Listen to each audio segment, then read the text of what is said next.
चलो बच्चा अभी स्टार्ट करते हैं एक और नया सम में इंफॉर्मेशन क्या है। सम में इंफॉर्मेशन कुछ इस तरह है, if the 1 0 of a quadratic polynomial और उसके बाद पॉलिनोमियल हमें दिया हुआ है इज नेगेटिव ऑफ अदर। तो पहले का इसका मतलब क्या बोला हुआ है कि एक जीरो जो है वो क्वाड्रेटिक पॉलिनोमियल का एक जीरो जो है उसका रिवर्स मेथड, मतलब आप बोलोगे रिवर्स वर्ड यूज नहीं करना चाहिए, नेगेटिव है उसका, एक पॉजिटिव है तो दूसरा नेगेटिव, ऐसा कहने का मतलब है। Find out the value of के। फर्स्ट ऑफ ऑल बच्चा पहले समझो कहने का मतलब क्या है। कहने का मतलब बहुत सिंपल है कि सपोज अल्फा एक जीरो है तो उसका ऑपोजिट साइन वाला मतलब बीटा क्या होगा, नेगेटिव। सपोज बीटा हमारा एक जीरो है तो अल्फा की वैल्यू क्या आ जाएगी, नेगेटिव। कोई भी एक वैल्यू आपको कंसिडर करनी है तो आपका ऑटोमेटिक दूसरे का आंसर आ जाएगा। तो हम कंसिडर करते हैं ये वाली वैल्यू, यहां से ये गायब कर देते हैं और ये वाले वैल्यू को कंसिडर करते हैं कि बीटा जो हमारा है वो अल्फा के, बीटा है जो अल्फा क्या हो जाएगा, नेगेटिव हो जाएगा। ये पहले समझ में आया।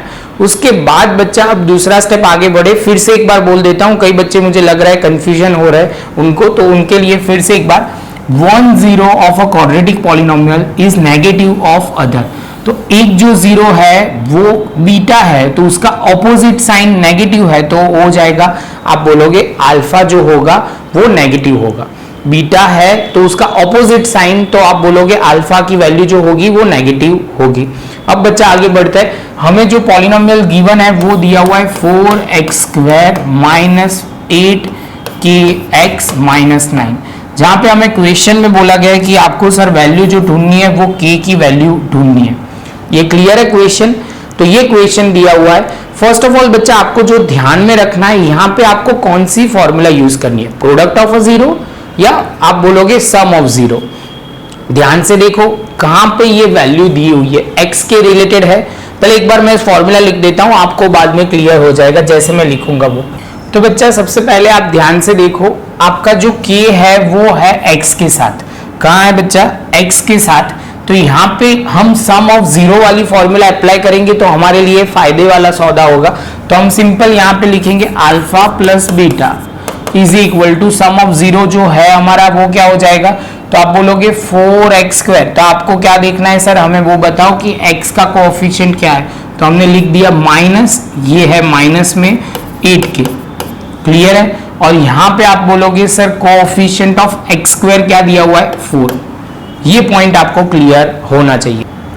तो बच्चा सबसे पहले हम आगे कैसे बढ़ेंगे, तो यहाँ पे हम लिखेंगे अल्फा की जगह हम क्या लिखेंगे, तो आप बोलोगे सर अल्फा की जगह तो आप अल्फा ही लिखो, लेकिन बीटा की जगह हम लिखेंगे माइनस बीटा।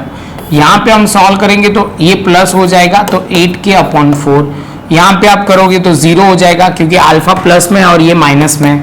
यहाँ सॉल्व करोगे तो 4 2 तो ये 2k हो जाएगा।